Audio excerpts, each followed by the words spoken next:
Good day po mga idol. Ito na po, dumating na po yung materialis natin mga idol.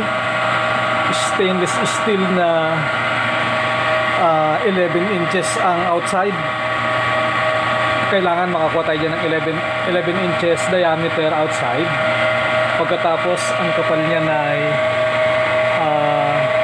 2 inches mga idol.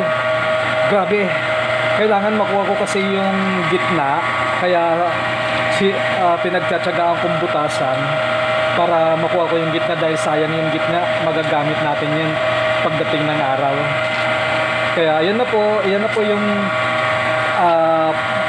pangalawang pisngin ng ginagawa natin na blade ng malaking water pump. Pagka nakuha ko na po yung gitna niyan, at saka natabas ko na rin yung apat na kanto, ayan may apat na kanto, buutasan natin para makuha rin natin yung corner. Magagamit din natin yan, yung corner na yan, kasi stainless po yan kaya kailangan ma-save natin yan. Magagamit ko po yan, yung corner na yan. Yan na po yung pisngi ng water pump blade ng water pump na ginagawa natin. Pag natapos ko na nakuha yung gitna niyan, ay itotornohin na po natin para mag-coating water pump na po.